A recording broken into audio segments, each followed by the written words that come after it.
অভিশপ্ত চম্বল। অতীতের চর্মবতী আজ হয়েছে চম্বল।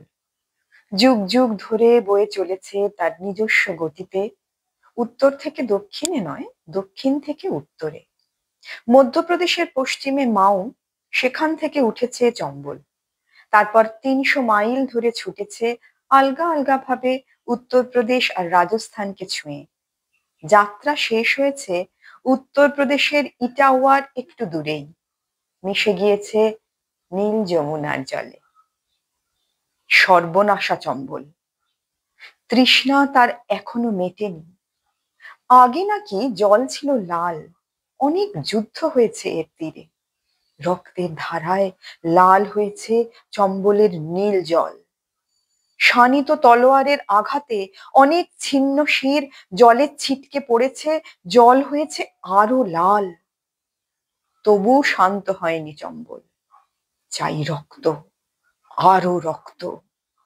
রাগে, আক্রোশে আর রক্তের নেশায় চম্বল পাগলের মতো ছুটে চলেছে মাইলের পর মাইল, আর ভাসিয়ে নিয়ে গিয়েছে সবকিছু। আশপাশের তীরের গ্রাম, ক্ষেত খামার ভেঙে ডুবিয়ে তোলপাড় করেছে বছরের পর বছর। মর্মান্তিক তার সে ভাঙনের কাহিনী। যেখানে ছিল হাসি খুশিতে ভরা গাঁ আর সবুজ ক্ষেত, সেখানে আজ বিভীষিকার মতো দাঁড়িয়ে আছে হাজার হাজার দুর্গম গিরিপথ। মাইলের পর মাইল, এপার থেকে ওপার শুধু ছোট বড় গিরি সংকট আর গিরিপথ। যুগ যুগ ধরে নিস্তব্ধ, নিঝুম। যখন বৈশাখী ঝড় বয়ে যায় গিরিপথের বুকে, মনে হয় শত শত অশরীরী প্রেতাত্মারা বুঝিবা গুমরে গুমরে কাঁদছে। প্রতিধ্বনিকে মনে হয় লক্ষ লক্ষ দানবের অট্ট হাসি। রাতের আঁধারে এদের মনে হয় নাম না জানা শত শত প্রহরী।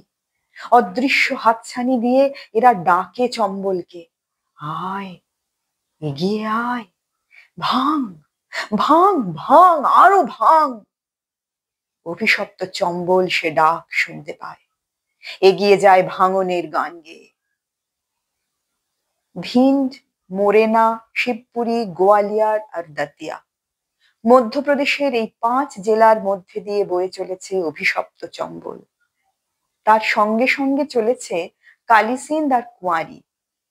চম্বলে ভাঙনের নেশা ছোট নদী কালিসিন্দ আর কুঁয়ারিকেও পাগল করেছে।